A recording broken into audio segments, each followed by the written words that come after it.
नमस्कार दोस्तों, मैं हूं अनूप श्रीवास्तव और आप देख रहे हैं मेरा चैनल। दोस्तों, चुनावी बुगुल बजने में अब कुछ ही दिन शेष हैं और प्रधानमंत्री का दौरा जो है वो लगातार जारी है। आज प्रधानमंत्री नरेंद्र मोदी जम्मू कश्मीर में हैं और धारा 370 हटने के बाद पहली बार वो कश्मीर गए हैं। बहरहाल हम बात करते हैं उत्तर प्रदेश के सियासी रण के बारे में। उत्तर प्रदेश में त्रिकोणीय मुकाबला है। जी हाँ, आज तक की जो परिस्थितियां हैं, राजनीतिक परिस्थितियां उत्तर प्रदेश में, उसके हिसाब से इंडिया गठबंधन एनडीए और बीएसपी यानी बहुजन समाज पार्टी के बीच त्रिकोणीय मुकाबला होने जा रहा है। लेकिन एक खबर और उड़कर आ रही है और वो ये कि मायावती जो है वो कांग्रेस का हाथ थाम सकती हैं। जी हाँ, कांग्रेस जिसने पहले समाजवादी पार्टी के साथ गठबंधन करने में डिले किया, देरी की, थोड़े बहुत टालमटोल की, इस उम्मीद के साथ कि मायावती उसके साथ आ जाएंगी, लेकिन ऐसा नहीं हुआ और अंत में समाजवादी पार्टी और कांग्रेस के बीच यहां समझौता उत्तर प्रदेश में हुआ, जिस समझौते के तहत कांग्रेस 17 सीटों पर यूपी में चुनाव लड़ने जा रही है। लेकिन उसे इंतजार है, अभी भी इंतजार है बहन जी का। जी हाँ, बहन कुमारी मायावती का उसे इंतजार की है। ऐसी चर्चाएं हो रही हैं कि मायावती जो है वो कांग्रेस का साथ दे सकती हैं।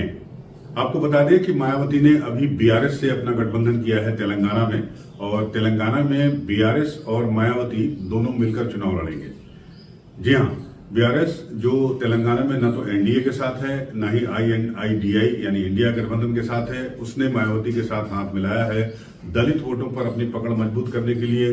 तेलंगाना में अपनी स्थिति जो खोई हुई उसकी जमीन है, जो इस चुनाव में खो गई थी, विधानसभा चुनाव में जहां कांग्रेस के हाथों से शिकस्त मिली थी, वो खोई हुई जमीन हासिल करने के लिए उसने बहन कुमारी मायावती जी की पार्टी बहुजन समाज पार्टी से समझौता किया है तेलंगाना में। तो क्या बहन जी उत्तर प्रदेश में भी दलित वोटों को एकजुट रखने के लिए कांग्रेस से समझौता करने जा रही हैं? जी हाँ, सुगबुगाहट तेज है, धुआं उठ रहा है। जाहिर सी बात है, आग कहीं लगी है तभी धुआं उठ रहा है। और ये धुआं उठ रहा है इसलिए कि सबसे पहले तो कांग्रेस ने अपने कैंडिडेट अभी तक डिक्लेयर नहीं किए हैं। 17 के 17 उम्मीदवार में से किसी भी एक का नाम उसने फाइनल नहीं किया है। हालांकि आज उनकी बैठक हो रही है दिल्ली में। जो कांग्रेस अध्यक्ष है मल्लिकार्जुन खड़गे, वो सीटों को लेकर जो है और उम्मीदवारों के चयन की लिस्ट को लेकर आज कांग्रेस की बैठक हो रही है दिल्ली में। शाम को ये बैठक है। लेकिन साथ साथ ये भी आपको बता दूं कि अखिलेश यादव जो कैंडिडेट डिक्लेयर करने में सबसे आगे थे उत्तर प्रदेश में, 20 फरवरी के बाद से उन्होंने अपना कोई दूसरी लिस्ट जारी नहीं की है।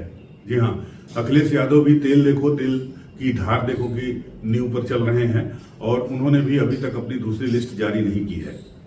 कांग्रेस ने भी लिस्ट जारी नहीं की है, समाजवादी पार्टी ने भी अपनी लिस्ट जारी नहीं की है और साथ ही साथ बहुजन समाज पार्टी के भी अभी नाम फाइनल नहीं हुए हैं। कौन कौन उम्मीदवार कहां से क्या चुनाव लड़ेगा, इनकी भी कोई लिस्ट नहीं आई है सामने। यहां तक कि अभी नाम भी सामने नहीं आ पा रहे हैं कि बहुजन समाज पार्टी से कौन कौन उम्मीदवार जो है वो कहां कहां से चुनाव लड़ने की तैयारी कर रहे हैं।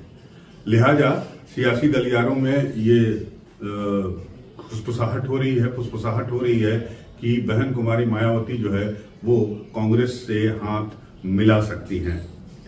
जाहिर सी बात है कि समाजवादी पार्टी और कांग्रेस के एक होने के बाद, एक होकर चुनाव लड़ने के बाद उत्तर प्रदेश में जो अल्पसंख्यक वोट्स हैं, जिसको लेकर समाजवादी पार्टी काफी सचेत है और यही वजह है कि उसने कांग्रेस के साथ समझौता किया। तो अल्पसंख्यक वोट तो उसके साथ आ गए हैं, लेकिन दलित वोटों पर अब इनकी नजर है, खासकर कांग्रेस की नजर है। ये दलित वोट जो यूपी में कभी कांग्रेस का वोट बैंक हुआ करते थे, लेकिन पिछले 20 सालों से या यूं कहें 25 सालों से मायावती के साथ है, मायावती के हाथी पे सवार हैं और कांग्रेस अब हाथी का साथ लेना चाहती है, इसलिए कि दलित वोट उसके खाते में आ सकेंगे। बहरहाल आशंकाएं बहुत तेज हैं, फुसफुसाहट काफी तेज है और ये सियासी गलियारों में इस बात की चर्चा काफी तेजी से हो रही है कि उत्तर प्रदेश में एक बार फिर सियासी समीकरण जो है वो बदलते हुए आपको दिखाई पड़ सकते हैं। और इस स्थिति में अगर ऐसा होता है तो निश्चित रूप से बीजेपी के लिए यूपी में मुश्किल साबित होगी, क्योंकि यहां बीजेपी का दावा है कि 80 में से वो 80 सीटें जीतने जा रही है। क्या करेंगी मायावती? वो कांग्रेस के साथ जाना पसंद करेंगी या एकला चलो की राह पे चलेंगी, ये कहना अभी बड़ा मुश्किल है। लेकिन जो सियासी खिचड़ी पक रही है उसमें ये कहा जा रहा है कि कोई न कोई खिचड़ी पक रही है, जिसकी वजह से उम्मीदवारों के ऐलान में देरी हो रही है, न सिर्फ समाजवादी पार्टी की तरफ से बल्कि कांग्रेस की तरफ से भी और बहुजन समाज पार्टी की तरफ से। तो बड़ा ही दिलचस्प सवाल है और इस सवाल के जवाब पर हमारी नजर बनी रहेगी। आप भी अपनी नजर बनाए रखिए और हमारा साथ बनाए रखिए। हमारे चैनल को लाइक करिए, सब्सक्राइब करिए। मिलते हैं आपसे अगले वीडियो में, तब तक के लिए नमस्कार।